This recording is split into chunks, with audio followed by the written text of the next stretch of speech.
If you're a dog trainer investing your time and money into marketing, you probably want to get the most out of it. Today, we're going to dive into a few different systems you can put in place to ensure your inquiries are turning into clients.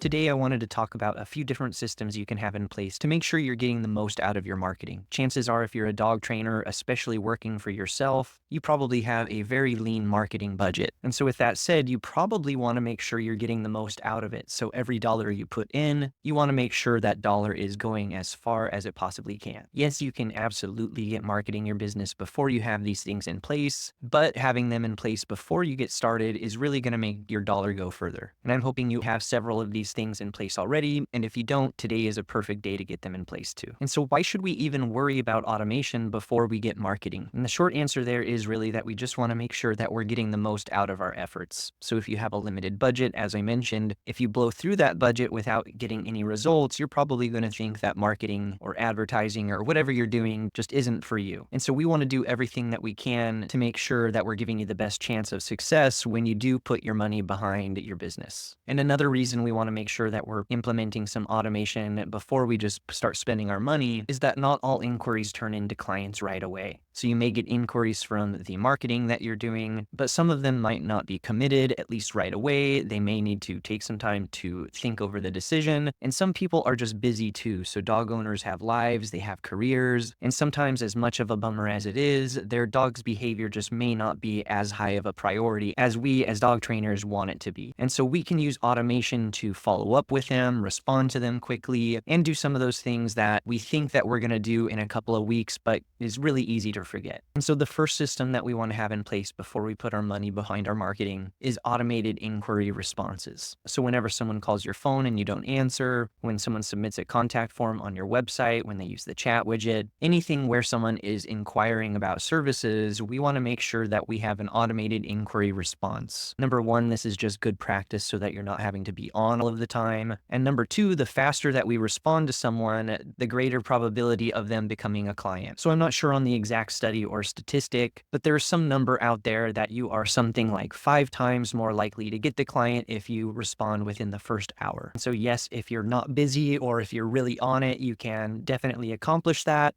But let's say you're starting to get busy, or if you just don't want to be checking email all of the time, having an automation respond to these inquiries can be a really good way of taking care of that need. And on top of that, a really good tip for inside of these inquiry responses is to have some kind of call to action, whether that is inviting them to ask a question if they're getting an automated text or email response, or maybe we're inviting them to go book a call or a consult from that. And if it's something like a contact form submission or a chat widget inquiry, you can actually pull details from that submission and put them into your autoresponders too. So you can make your emails really personal as far as saying, hi, person's name. Thanks so much inquiring about training for person's dog's name. We're really excited to learn more. Whenever we can be more personal with our responses, there's a greater probability of a person opening and responding to that email as well. Another system that we want to have in place before we start spending our money is making sure that we have automated follow-up. So we've all been in that position as a dog trainer where we've talked to someone, they seem really excited about getting started with training,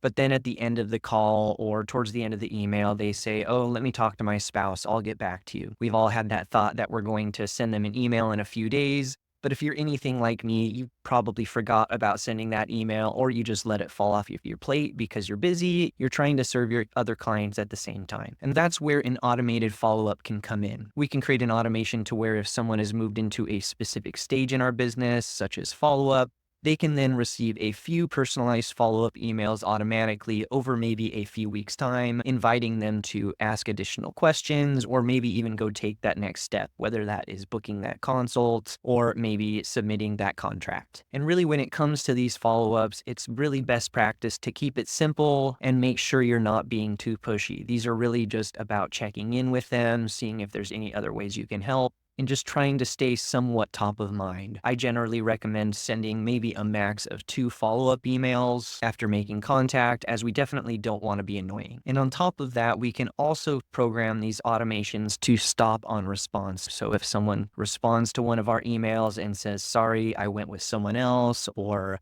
yes, I would like to get started, the automation can stop so that they will no longer receive any additional follow-up emails that we might have in that automation. Now, the final system I recommend having in place before you go and start spending your money on marketing is review requests. Now, this one is a little bit more of a bonus in that you don't absolutely need it in place, especially if you don't have clients yet. But this is more of a long-term effort that we want to make sure we have in place so that we can grow our business over time. And if our system is consistently putting effort into getting us reviews, the less active marketing we're going to have to do as far as posting on social media and doing other things that we may not want to do. Now, automated review requests are really just that. So whenever a package ends, whenever a dog training class ends, we want our system to automatically send out a review request, prompting our clients to leave a review on platforms like Google and Facebook. Now, if you're anything like me, you probably hate asking your clients for reviews. And so I recommend just having that on autopilot so that when something ends, everyone just gets it as a normal part of the sequence. But we can also put things into place for those problem clients. So we've all had those clients that we've thought, well, I really don't want them to get a review request. So in that case, we might have a specific tag to where if they are tagged blacklist, for example, then we can make sure they don't get review requests. And so if you have a very low volume of clients, you can certainly just have this be a manual action in your business where you just have a templated email that you have saved that you send after training. That is a great way to get started, especially if you are newer in your business. And then if you're at a point in your business where you're ready to automate this, you can also use software like Clicks to automate this part of your business. So again, when a package ends, when a class ends, our system can just send those out automatically and make sure they're personalized. And so I hope this episode gave you a few ideas on how you can improve your dog training business in 2025. And if you'd like to learn more about automating your dog training business, visit our website at digitwolf.com/clicks. Thanks again for tuning in, and be sure to like and subscribe wherever you get your podcasts.